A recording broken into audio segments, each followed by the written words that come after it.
The first duty of government is to protect our rights. It's our job to maintain the proper role of government in what we were tasked to do. If you really want to doge, this is how you doge. You don't vote for bad legislation that expands government. Thank you. Now we're talking about taxpayer money, and we're talking about accountability. It is their money.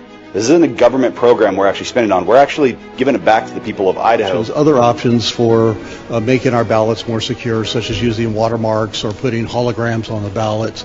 And I think that that's what we need to look at more, is trying to get back to what we used to be, where our churches and our families took care of each other instead of relying on the state. I asked the question rhetorically, if we gave them another $1 billion, they wouldn't be happy. Well, we've given them $2 more billion, and it's not enough. We need to start making Idaho first. We need to start making America first. Other states like Texas and Florida have enacted similar laws to address illegal immigration, both locally and in their communities. And Idaho has the right to protect itself when the federal government has failed to do that. COVID presented us with quite the enigma.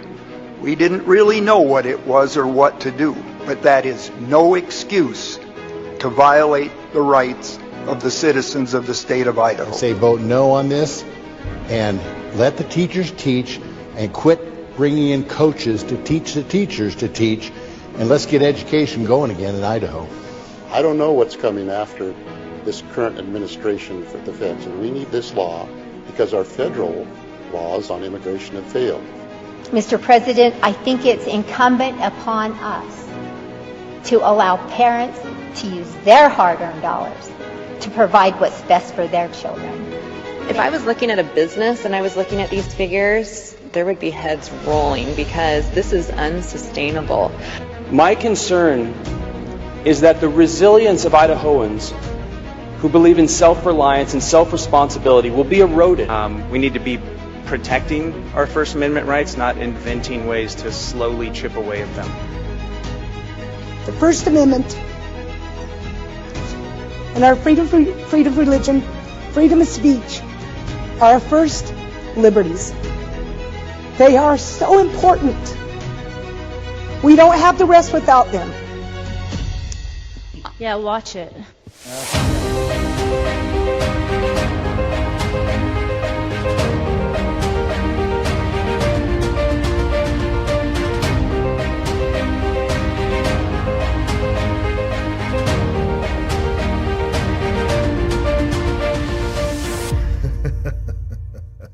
Well, good morning, everybody. You know, it never fails. As soon as I make one slight move, my earpiece just falls out. I could be sitting here, guys, for like with our team for like 20 minutes, and it's like perfect. And then as soon as we go live, it like pops around. Anyway, good morning, everybody. Idaho Signal is on the air, and it is January 27, 2026. I am Matt Edwards. Well, let's get right into it, folks, shall we? Because something extraordinary is happening in our state capitol right now that we haven't seen in a long, long time, perhaps. You walk into the State House today and you look at the committee chairs and vice chairs and the leadership posts and some of that, and you see a large number of them are held by sophomore and freshman legislators who rode in on the wave of voter frustration with business as usual the past two elections. 4 years ago, just 4 years ago in 2022, it's absolutely night and day. Back then, the committees were still dominated by the go-along to get-along crowd, the ones who'd been there forever and had gotten real comfortable with incrementalism and compromise and so forth. Today, the energy is a bit different. The conservatives finally have some leverage, and it needs to be wielded. We cannot waste a single day. If you're a conservative who's been waiting for the moment to actually get things done, this is it. Not the next session, not after the next election, right now. Shock and awe. Move fast, move bold, and get the big stuff across the finish line before the establishment machine figures out how to reboot. Because make no mistake, the empire will strike back. They always do. The moderates, the lobbyists, the permanent political class, They don't have better ideas. They don't have the voters on their side anymore. What they do have is intimidation.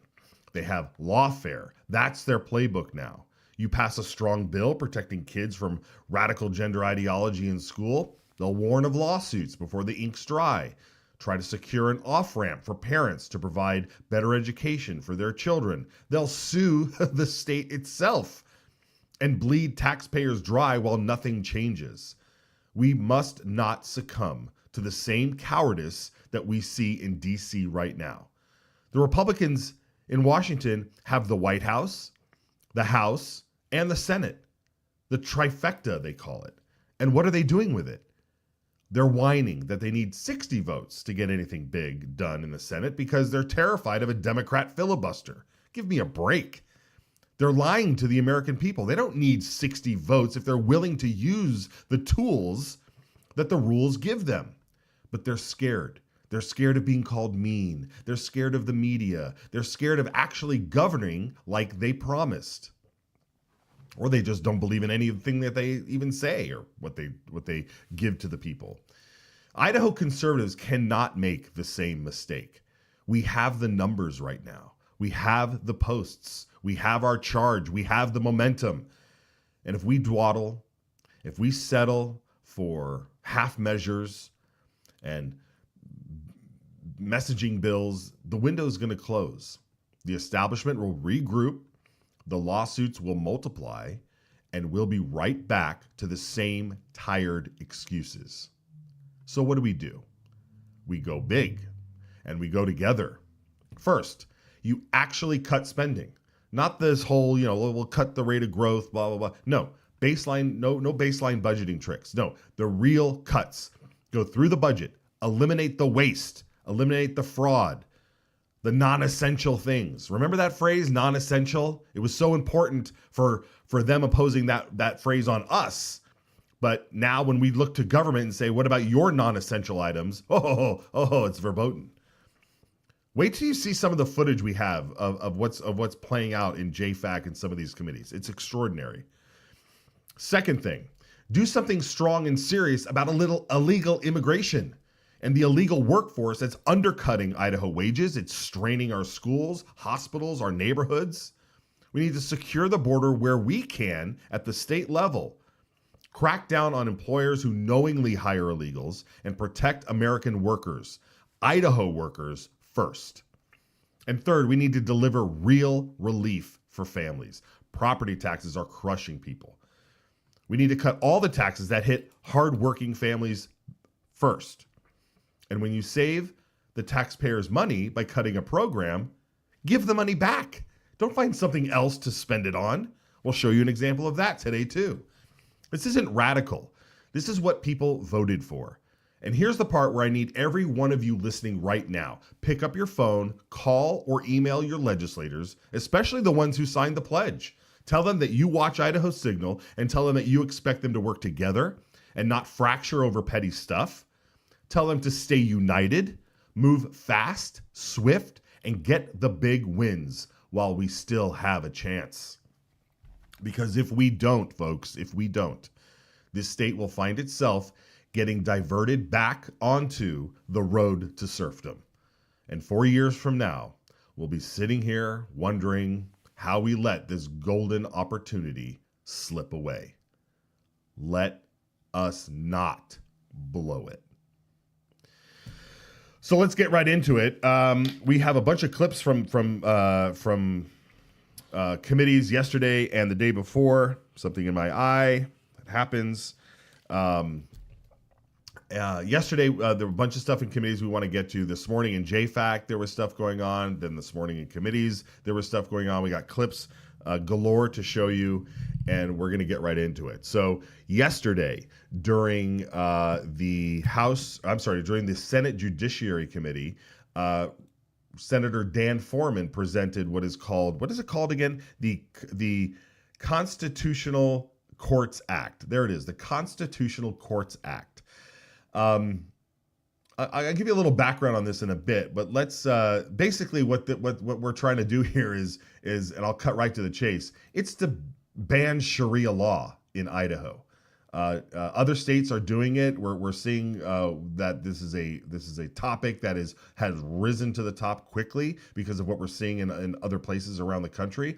And so here's the bill that essentially would say Sharia law and any of the other of the garbage like that is not going to happen here in Idaho. Let's watch. Let's take a moment. It's a few minutes long. I want you to hear the breadth of Foreman's pitch here on the Constitutional Courts Act. Here's Senator Dan Foreman.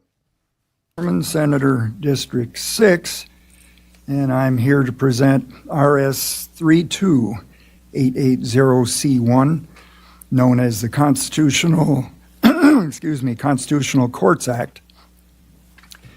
This legislation creates a new section 1-1626 of Idaho Code.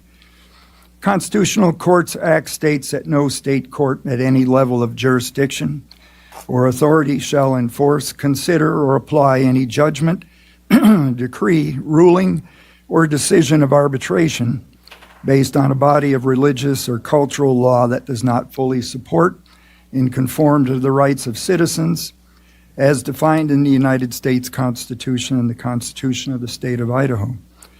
The Constitutional Courts Act does not seek to ban any body of religious law or body of rules as applied to the day-to-day application of such in the private lives of citizens.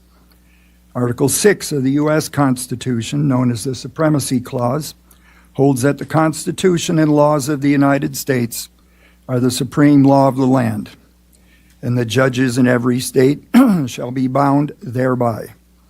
The First Amendment to the Constitution states Congress shall make no law respecting the establishment of religion or prohibiting the free exercise thereof. Article 1, Section 1 of the Idaho Constitution states all men are by nature free and equal. Article 1, Section 4 of the state constitution says the exercise and enjoyment of religious faith and worship shall forever be guaranteed, and no person shall be denied any civil or political right, privilege, or capacity on account of his religious opinions. I have a few examples of religious and cultural law. In Hinduism, they have the concept of dharma, which embodies ethical obligations, caste-related rituals, marriage practices, and general individual behavior in society. In Jewish law, they have halakha, which covers many things influencing Jewish society, including dietary laws known as the kashrut, marriage, divorce, and family matters. Saudi Arabia, Sharia courts mandate that issues like marriage, divorce, and inheritance are handled in accordance with Islamic law. Sharia law governs family matters, finance, and food preparation, and its halal food preparation rules prohibit certain types of food. Sharia law also controls the criminal justice system, mandating capital punishment for certain offenses.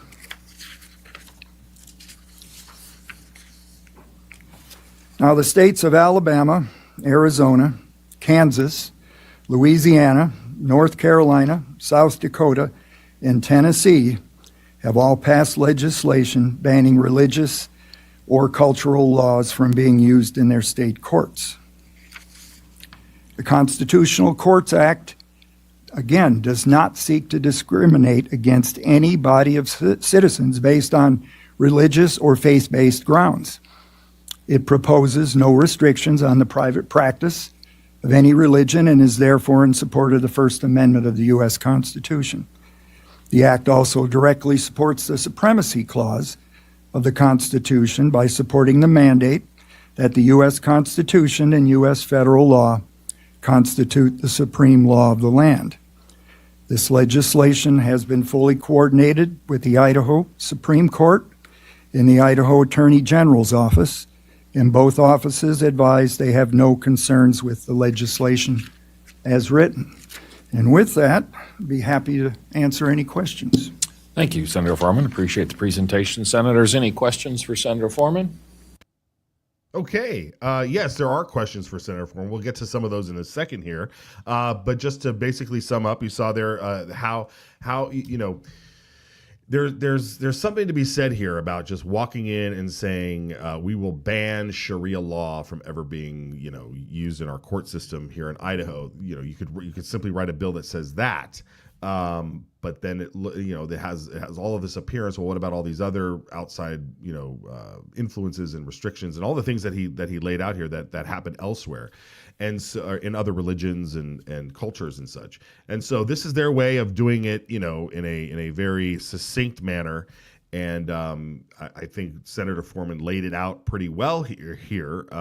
We haven't seen the bill yet. This was presented yesterday. I haven't gotten a chance to read it fully myself yet and have our team analyze it yet to see exactly what it is. Maybe there's already folks out there doing that. So we'll get to that in a few moments here. But this was during the print hearing yesterday, and like clockwork, the Democrat, Senator Wintrow, she just loves to play the dumb role and just, I really don't understand what any of this means and what you're talking about. And that's either because we truly do live in parallel universes, and the Democrats have, we're watching two completely different films, and she has no idea what any of this truly means. Or B, she actually knows the answers to her question, and she's trying to solicit a trap or set a trap for Foreman here or anything. But let's it's all this spike, bro. Yeah, let's watch producers. They got funny producers on this program, everybody.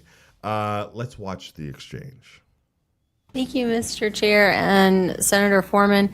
I apologize, but I'm not sure could you in lay terms tell me what you're trying to do with this bill? Senator Foreman. Like an example. Mr. Chairman and Senator Wintrow, what you see is what you get with the bill. I'm not trying to prevent anybody from engaging in their private practice of religion, and I'm not trying to run roughshod over anybody's political or religious beliefs. But this bill seeks to accomplish exactly what it says. It will prevent any body of religious or cultural law from being used, in essence, to replace the law that we already have in our state courts. Okay. Senator... No? Okay. Senator Shippey. Okay, that answers that question. All right, but in all seriousness, let's move over to Senator Shippey's line of questioning here, because it was a very I think a very wise question to ask, and once again Foreman delivers on the answer here. Let's take it in, folks. Watch this. No? Okay. Senator Shippey. Thank you, Mr. Chairman and Senator Foreman. So if I'm understanding this right, then if it was in Idaho code, for example, even if it was a law perhaps founded on a religious position, it would still then be enforceable. I'm thinking of perhaps historically many states had blasphemy laws, and they had criminal penalties associated with that. If those were on the books in Idaho, it wouldn't necessarily be addressing that. Am I understanding that correct? Senator Foreman. Mr. Chairman, Senator Shippey, you're correct. Our body of laws have evolved over the last 250 years, and if you trace their ancestral roots, if you will, it goes back much farther than that. What you see is what you get. In terms of the law, we have an existing body of law. We have a system of courts that works for us. And the original bodies of law that we employed in this country were based on religious underpinnings. That's undeniable. Judeo-Christian ethics and religious beliefs were interwoven into our system of laws. That is as it is. And this bill seeks to acknowledge that and not allow some other body of law that evolved somewhere else at some other time to come in and replace the body of laws and the system of justice that we have in this country. So yes, our laws do recognize religious beliefs, and they're interwoven into our justice system, and this legislation doesn't challenge that. You have another question, Senator? Go ahead, follow up. Thank you, Mr. Chairman. Senator Foreman, so practically speaking, what does this change? Are individuals or groups able to come into our state courts, any of our state court systems, and enforce other laws today, or is that something that's on the horizon? Or if you could maybe just help me out a little bit there. Senator Foreman. Mr. Chairman, Senator Shippey, to the best of my knowledge, you can't come into a state court in the great state of Idaho and, for example, say, I belong to this group, whatever it might be, religious or cultural, so I want to be judged strictly by these laws that I'm bringing in and presenting to the court.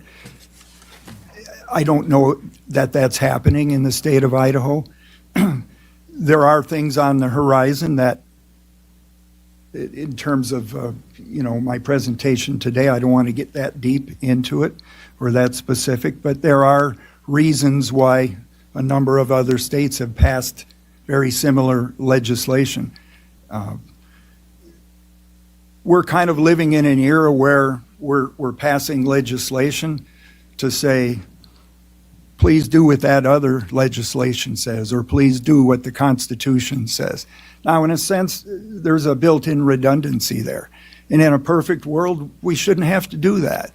But if you look back over COVID and other situations, we have felt the need to, by way of clarification, say, take a look at the Constitution or take a look at this existing code and make sure you follow it.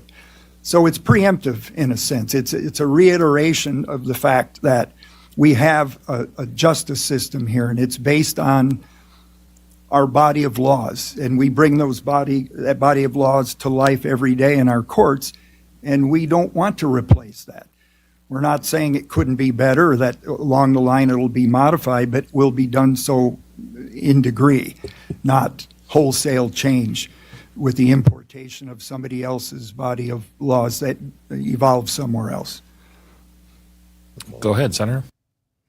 Yeah. Again, fascinating conversation there. And there was another question that was brought up by a Democrat, Ruckty, who basically Senator Foreman had already pointed it out, that like we're in this phase right now in our country where you would think that the laws that have already been expressed in the Constitution and in statute that our leaders would just, our elected officials and so forth would just follow them, but they don't.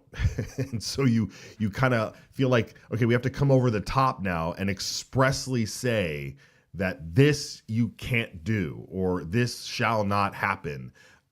Even though somewhere else in code it says, in our articles of faith, the articles of the Declaration of Rights, like it simply says, we will follow our own Constitution. We will not succumb to any other foreign influence and anything like that.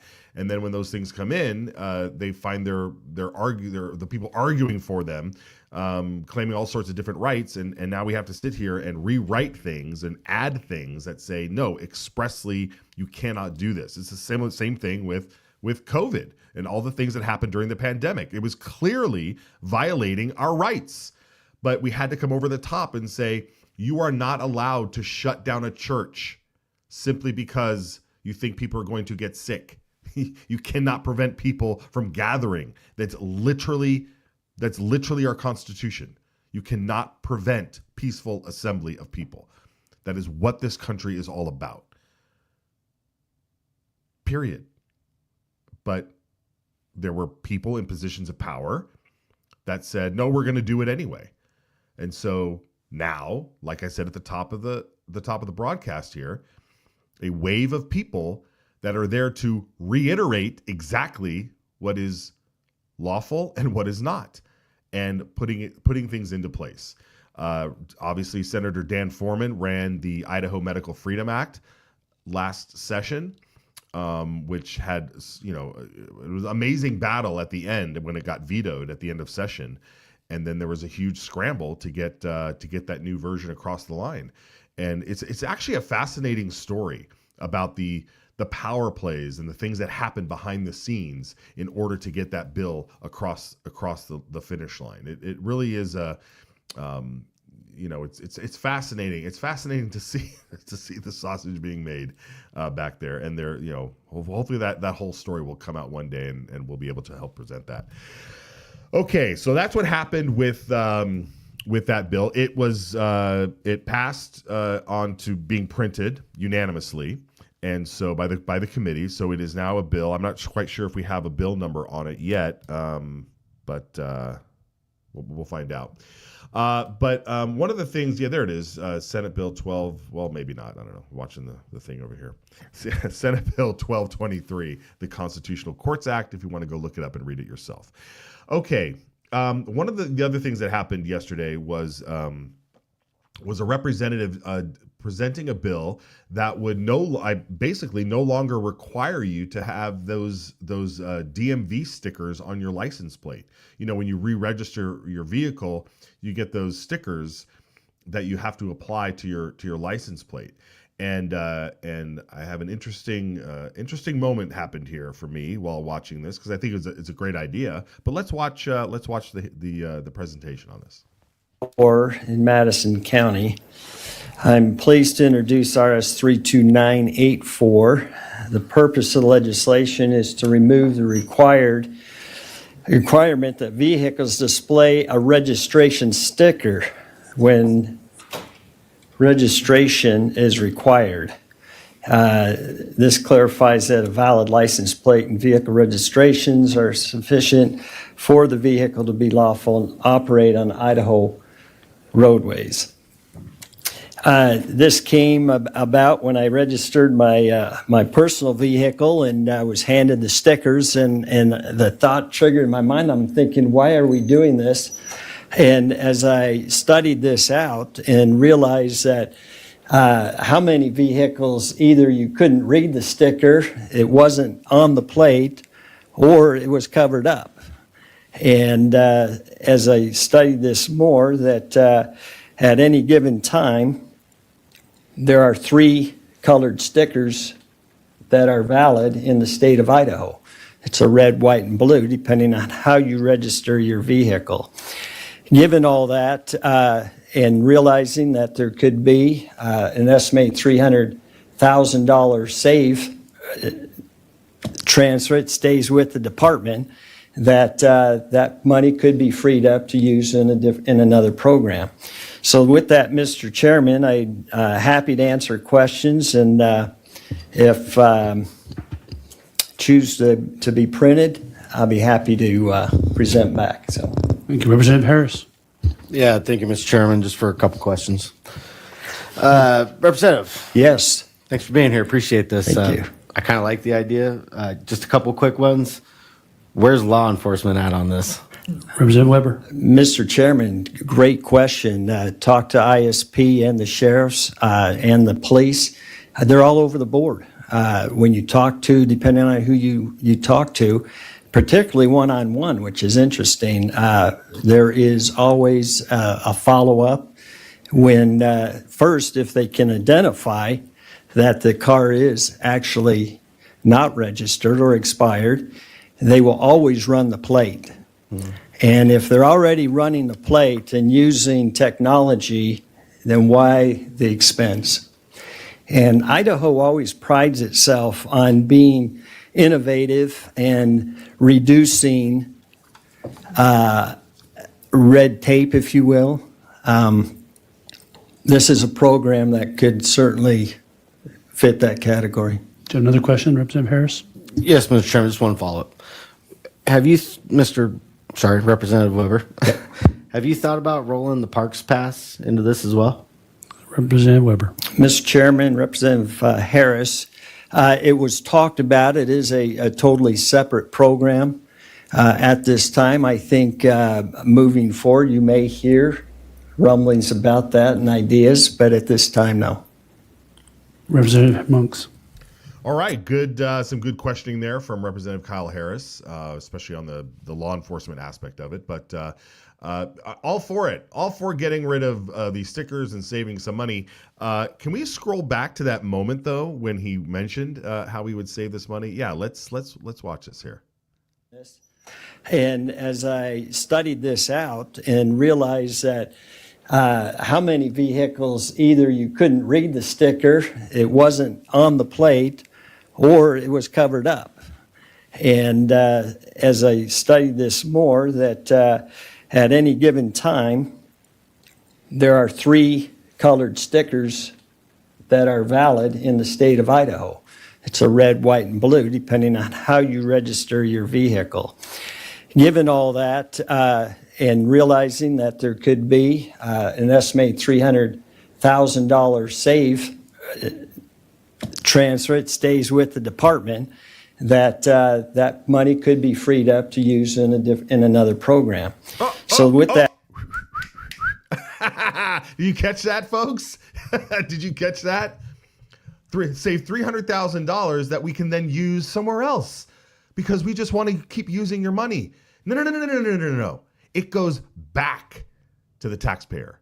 It goes back to the taxpayer. Put it back in the general fund and then pay off property tax so people don't have to pay more property taxes, right? Give it back to the people. No. He just wants to say, oh, we saved money here. Let's go spend it and do something over here. No. We don't need the sticker program anymore. Fantastic. How much does it cost? It costs $300,000 to do it. Great. Save it. Boom. Done. Every year, right? It's $300,000 every year. Done. Boom. Chunk. Mark it off the list. Send it back to the people. Folks, this is why we need people to run who have that mentality. Not like, oh, now we just get to walk around and buy something new, right? Like spend it, send it back elsewhere. Or don't come up with these stupid programs to begin with, right? Let's do that. Not that this was stupid in the beginning, but technology has advanced, right? And so now they don't need it anymore, just like he said that. But anyway, just a little example there of the mindset of that we see. Okay, let's do this. Let's take a break. We're going to take a break. I want to share with you this video. There's something called the Syringa Speaker Series happening in Boise, coming up in about a month or so. And it's going to be a fantastic event. And we have a special advertisement for that here that we want to share with you. And so I'm gonna let them take it away, and then we'll be back right after the break. Check it out. Hey Idaho, I'm Dan McKnight, a member of the board of the Syringa Speaker Series, and I'm going to say something out loud that way too many people are afraid to say. Our kids are under attack, not just in obvious ways, but online, in schools, in culture, and even inside of institutions that are supposed to protect them. We are watching children get pulled into things that they don't understand, pressured into things they can't consent to, and exposed to content no child should ever see. And here's the truth. Protecting children, it should not be controversial. It shouldn't be right-wing or left-wing. It should be human being. And that's why on Saturday, February 28th, the Syringa Speaker Series is bringing 3 powerhouse voices to Boise for our annual gala. First is Liz Wheeler, one of the most influential conservative commentators in the country. She is fearless and she is sharp. Her show on Blaze TV and her book, Hide Your Children, Exposing the Marxists Behind the Attack on America's Kids, is a must-read for all parents. Second, Chloe Cole. Chloe's story is one of the most important in America right now. She medically transitioned as a minor, and she later detransitioned. Now she travels the country warning parents and lawmakers about what happens when adults push kids into permanent decisions they're not ready to make. She's not speaking in theories. She's telling the truth about what it costs and why we have to protect kids before it's too late. And third is Joe Concha, our master of ceremonies. Joe is a Fox News contributor, a best-selling author, and one of the funniest and quickest voices in political commentary. He's going to keep the night moving and engaging, and he will bring some much-needed clarity and levity to a very serious topic. The gala is called Protecting the Next Generation, and it's happening at the Boise Center on February 28th. Tickets, sponsorships, and VIP opportunities are on sale now, and you can also sponsor a student table and help bring the next generation of conservative leaders into the room. Protecting the Next Generation. Get your tickets now at syringaspeakerseries.org and join the coalition of parents, patriots, and everyday Idahoans who are drawing the line and protecting the next generation.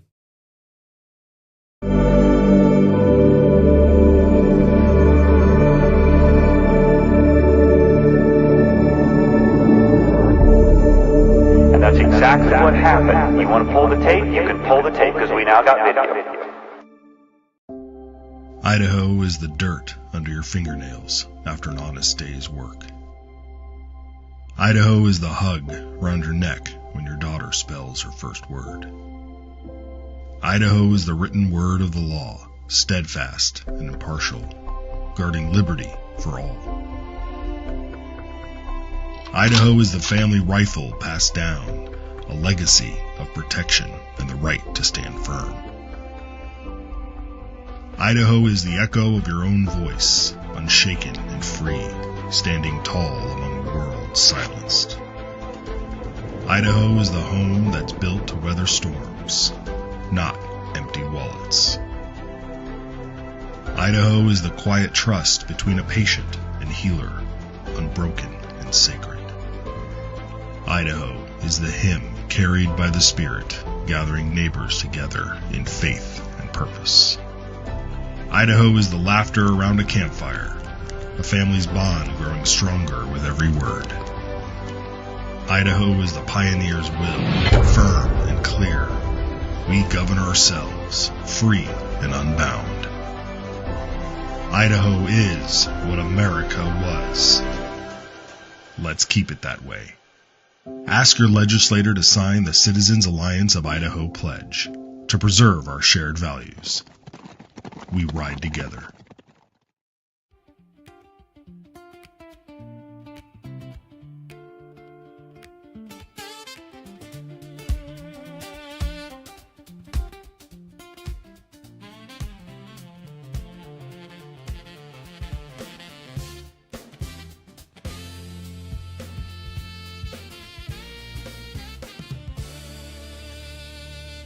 From the rolling wheat fields of the Palouse to the white water runs on the pass-through.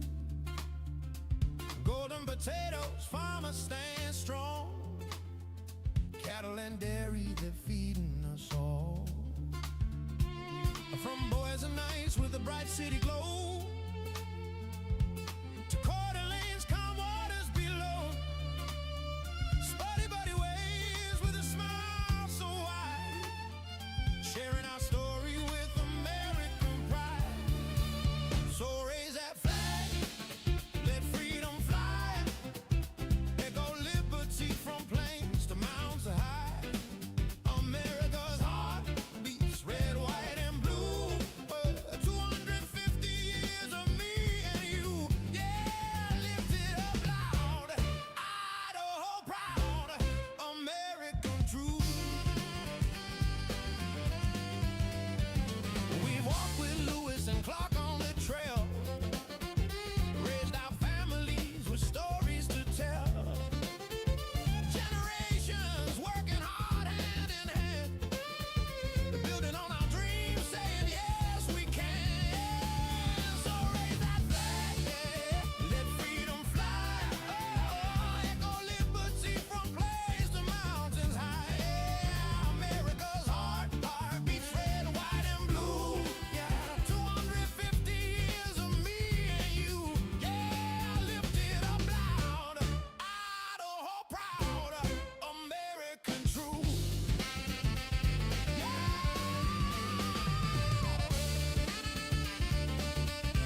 wide blue. All right, this is the committee calendar, the agendas that are happening in the committee. You can go to the legislative website, scroll through here, and you'll see exactly where these committees are being held, what time, the day, and what is on the agenda. So that's what's going on tomorrow. Very good, folks. All right, we can cut out of here. Let's get to it. We have Brian Allman with us. Brian, it is good to see you. You're in the Capitol. Are you on the west side or the east side? I am on the east side right now, on the House side. You can see behind me the House of Representatives from, I believe it's 1965, back before they invented color. So it was, I guess, pretty gray back then. Yeah, pretty gray. All right. Well, I want to get into some stuff that happened in JFAC this morning, the Joint Finance Appropriations Committee, specifically on this whole child welfare, child care center, stuff that's been hitting the news and everything. Just a real quick, we found out obviously last year they passed a $14 million grant from the feds to help get startups with and help the child care centers here in Idaho. And then when this whole thing in Minnesota exploded, they put a pause and they said, don't spend any of that money. And the health and welfare said, we haven't doled it out yet. And so we're going to look into all this. Well, this morning was that conversation, because not only have they not spent that $14 million, they came in this morning asking for like 15 or 16 million for the budget next year, which caught everybody by surprise. So let's take a look at the first clip here. This was because there was a bunch of things to talk about from this meeting. But let's start with Senator Glenita Zeiderveld and her question to who was it, Juliette Sharon here from the Department of Health and Welfare. Let's listen to her clip on asking about the positions and the fraud going on. My first question is on the full-time employees. There's one position for a fraud investigator position that will act as program integrity staff. That's on page 24. I was just wondering if you can kind of give us a little bit more detail, and is it because of is there a lot of fraud that we need to have this position now? And then after that, I have a request after you answer that. Director. Mr. Chairman, Senator Zeiderveld, thanks for the question. So in this request, as you noted, we have a request for a fraud investigator, but 4 other positions. And I would say all 5 of those positions that are now part of the ICCP request are for program integrity. I think everyone is well aware that we have some work underway currently to do what I'm calling a 360 review of every single child care provider in the ICCP program. Historical staffing or current staffing levels have only supported the department's ability to review or audit approximately 25% of providers per year, and also beneficiaries of ICCP funding, so families also receiving the funding. And I think the legislature has made clear, we all collectively want to make sure that funds are going to the places that they should be going, and they should be used appropriately. And we need to be rooting out fraud, waste, and abuse. The reflection of the 5 positions is not to say that we have, or I can confidently share with you all today, we have X percentage of fraud in the program. It is to say we agree that we need to have the requisite resources to safeguard those funds and to ensure that they are going to the appropriate places. Okay. For all right. staff Brian, today Brian, currently. Brian. I don't want to take it out on you, my friend, but what are we doing? She's saying we need 5 people. We need to hire 5 people to do this 360 audit to make sure that the money is being spent correctly. I'm sorry, isn't that your job already? Well, you'd think so. This is a big, sprawling program, and it gets bigger and more sprawling each year. And across the country, we're seeing that investigations are happening not via the states, not via the agencies, but via random people with spreadsheets and people with cameras and YouTube accounts, like obviously Nick Shirley over in Minnesota. And that is something I remember a few weeks ago in the first week of JFAC. We were talking about how audits showed that the internal controls on these things are not quite what they should be. And there were lots of different findings and discussions on that. But that is the question. We've got this big government program where we're spending all this money, but to make sure that it goes to the right place, we need to spend more money and hire more people. Well, maybe we need to step back and reevaluate exactly what we're doing here. Yes, I mean, I want to say I'm flabbergasted by it, but once again, it's like this is somebody who is a bureaucrat, works within the system and says, well, if you want us to do more of this work, then we're going to need more people. I'm going to need more money. And it boggles the mind that they have this sort of compartmentalization where they can't they can't read the room. I mean, imagine thinking, oh, today I'll just go in and ask for more money. Do you not pay attention to what is going on in the world and the reaction that you're going to get? I mean, I hate to take it out on her, but this is abhorrent, absolutely abhorrent. So, okay, so that was the question. That was her answer. Senator Zeiderveld also had a request. Let's listen to what her request is. I was wondering, since we are the Joint Finance Appropriation Committee, and that's part of our job to do deep dives and Doge, basically, could I get a list of the providers in this program, and maybe I can help you out with that? Director. Mr. Chairman, Senator Zeiderveld, I'd be happy to provide listing of provider information to you, and also happy now or at a later date to provide an update as to where we're at with our 360 review, what work is underway, and kind of how we're going about that work. Okay, yeah, great. That's great, yeah. But, I mean, kudos to Senator Zeiderveld. Like, why don't you give me the list? I'll give you a little bit of a help, right? Well, and that's maybe what we need to do. And that's what a lot of folks have been doing over the past month or two, ever since the big news in Minnesota broke, is digging through the list of providers here in Idaho and figuring out, all right, how much money are they being given as direct subsidies? How much money is coming to them through the Idaho Child Care Program, which subsidizes families to send their children to daycare? How much other welfare is being showered on things? Obviously, I wrote at the Gem State Chronicle about a couple of ones that I found. One was one from Tanzania started up an in-home daycare, or not an in-home daycare. It was in a rented building, but it was still very small, like just a handful of children. And yet somehow she received $750,000 from Department of Health and Welfare over a 4-year period. That's I'm not going to the point of saying there is fraud. There likely is, but it should raise some questions both on the funding side. Where is all this money going that JFAC is appropriating, but then also on the policy side? Have we created a system that incentivizes people to do whatever they can to funnel as much of that money to themselves and their friends?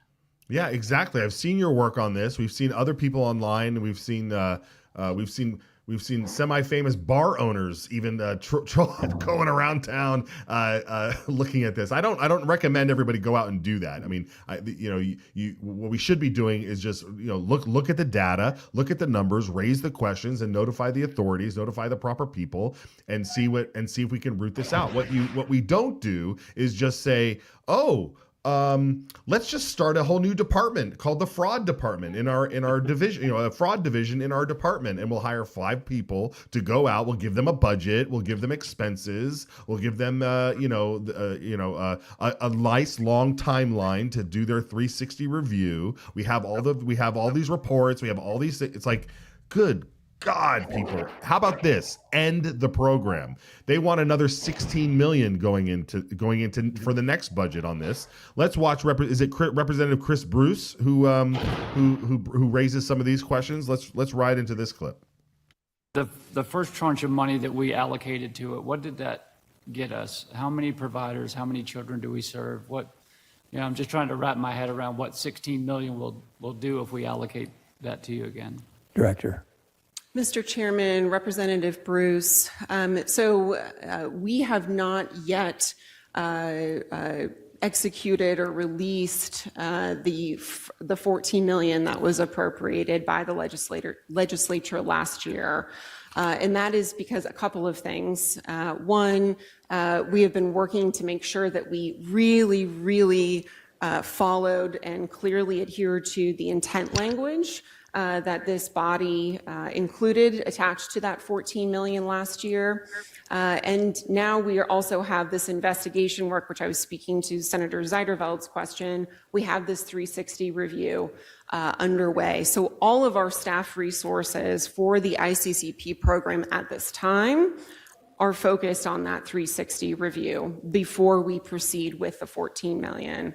I think there's still some question as to when that 14 million may be released for providers to apply for that opportunity. And I would say that I think that the department, we hope to get a little farther down the road with our review work and to revisit that with the legislature in the coming weeks. We are only about a few weeks underway at this point with the review work. And while our team has done a lot of good work, there's still things to be done. And so I think before we feel like we are ready to proceed with that 14 million, and I think also, concerns that have been raised. Okay. Brian. So we haven't spent the money yet, but we need more money next year because we have a feeling we're going to do great. I mean, is that the mentality here? I guess so. It must be great to work in government. So the debate last year, this was Senate Bill 1206, and it was an additional $14 million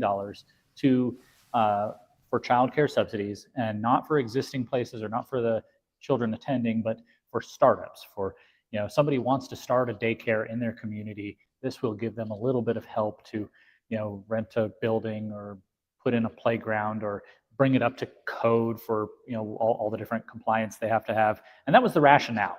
And it was in following another bill that essentially deregulated the healthcare industry, took away some of the government regulations on it, allowing more people to perhaps do that. And I don't know if I would have voted for it, but I can see the rationale there. And now, before they've even spent a penny, they're coming back and asking for 16 million more. That's more than doubling what they've already been given and haven't even spent yet. Shouldn't we wait and see what the results are before we put another $16 million on the line? I worry that it starts going 14 million this year, 16 million next year. What are they going to ask for in 2027? Will this become just an ongoing appropriation? I don't think anybody. Well, I don't think conservatives want that. Brian, you and I both have children. They sound like children. You're like, wait a minute. You want what now? What do you want? Go away. We just had Christmas. You have a toy. Imagine if your child comes home with a failing grade in school, or they don't do their chores, and you ask, well, what can I do to help you do better at this, to get better grades or to remember to do your chores? And they say, well, if you raise my allowance, then I think that'll help. Raise my allowance, and I need 5 of my friends to come over. You need to pay them as well, and we'll take care of everything for you. Exactly. All right. Well, Chris Bruce had another follow-up here. Let's watch that clip. Follow-up, Mr. Chairman. Go ahead, Representative. Thank you. And since you already have the 14 million sitting there, do we need to appropriate the other 16? Director. Mr. Chairman, Representative Bruce, I think it is still our hope and intent, as it has been the legislature's, I think, hope and intent to support provider capacity building in our state with the funds appropriated last session. So I think we're still hoping that those funds will be put out for providers to apply for in this state fiscal year. And we have the availability of the 16 million, about 15.5 million, absent the funding for program integrity positions going into the next year. I think we are all aware of the need, again, of child care providers in our state especially in rural communities, and also for other underserved populations. We know we need more providers for infants, for toddlers, and for children with disabilities as well. So I think it is still our request to support that work going into 27.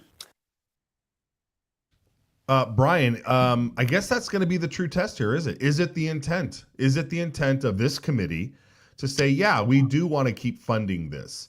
And that's where the rubber is going to meet the road here. Like, where's the battle? What's the battle going to be in this committee with that? What do the numbers look like? I mean, maybe we should bring up who's on this committee and where we think someone's going to go, you know what? You haven't spent that money, but I think we should spend more money next year anyway. Like, that's going to be the question for this particular line item. Is that not true? Sure. And that's going to be the question on a lot of different budgets that JFAC is going to have to review. I mean, my gut feeling says that Representative Bruce and Senator Zeiderfeld might not be keen on this additional $16 million. But the question is, how many other members of the committee are going to feel the same way? There's a long tradition in JFAC of just essentially being a rubber stamp. The agencies and the governor say, hey, I want this. And they say, okay, you got it. And that culture has been changing over the past few years, but has it changed enough? Has it changed to the point where they'll say, no, we don't think you've justified this, and we're not going to just hand you taxpayer dollars just because you really, really, really, really want them. And 5 more people on staff so that you can make sure that you're going to spend the money correctly, that it's not going to go out to fraud. I mean, I'm looking at the Senate makeup and the House makeup of JFAC, and it's 10 and 10. And so you need 5. It needs to be at least 5 to 5 for something to or 10 to 10, for something to fail. And another quirk of JFAC is that in order for a budget bill to pass and go to the House or Senate floor, both sides, the House Appropriations half and the Senate Finance half, both have to have a majority. So if you have, say, a 9-1 majority on the Senate side, but a 4-6 failure on the House side, that bill would fail, even though technically it has a majority of the joint committee. Right. So here's what I'm expecting. Not to name names yet, but I'm expecting that on the House side, you're going to see it go in a 5-5. I think we'll see a couple of 5 or start to see a lot of 5-5 votes on the House side of JFAC this year. Yeah, I think we're going to see that 5-5. It's all dependent on 1 or 2 people there. Well, that's the hope, man. I mean, I from everything that I just saw this morning, I think that this is horribly, what's the word? Inept. It's just bad. It is. It's bad. It's bad, and it's inept. I mean, it's like you're literally. Like, I get it. You're there to set the budget for the next fiscal year, right? So you come in with your requests. I get it. I get you're going to ask for the moon. You're going to ask for everything. It's what I would do if I was running my own department somewhere. Oh, do you have a lot of money? No, you don't. But you also got to read the tea leaves. You got to read the facts on the ground. You can't be so dense. And of course these agencies fighting. I mean, she might have come in and say, I heard you're going to save $300,000 with the sticker program over on the vehicle registration. Can I have that? At least come in with something like that. That I can respect. But this, asking for these types of things in this environment is just, kudos to you, I guess. We can recognize that it's rational for somebody to do something while at the same time opposing it for ideological or moral reasons.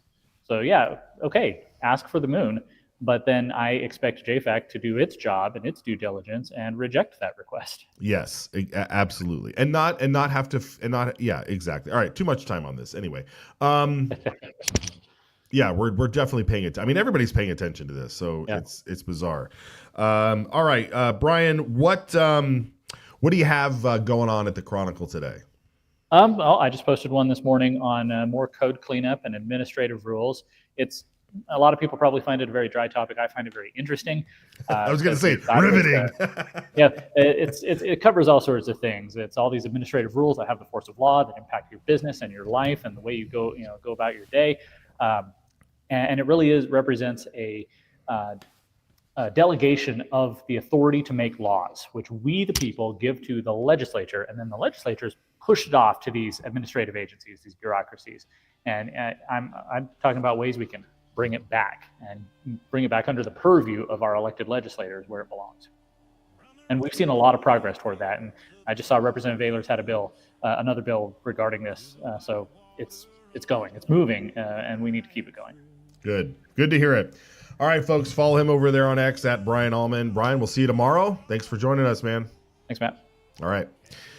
And folks, we want to hear from you. 402-4915. That, of course, is in the 208. 208-402-4915. Call us. That is our voicemail line. Leave us your message. Leave us your name and town, and we'll play it over the air. If you'd like to comment in the side over there, we want to hear your voice too, so leave us a comment. Our YouTube's blowing up over there. That's great. We're almost at 4,000. I mean, yesterday I was telling you we just passed 3,000. Now we're at 4,000. It's great to hear you're sharing the broadcast, and we certainly do appreciate it. IdahoSignal.live is where you can listen to the program while you're on the road and not use chunks up of your data. And we also want to thank our sponsor, AmericanSmokeCo.com. That's American Smoke Company, where you can get some smoked salts for your meats. I made some burgers the other night for the kids. We threw on some of the hickory salt. It was fantastic. All right, folks, we're going to see you tomorrow, and we'll have the live country version of Forever Idaho take us out as we take a look at the Capitol. What was going on in the Capitol today? Some homeschoolers promoting homeschool freedom. Check it out.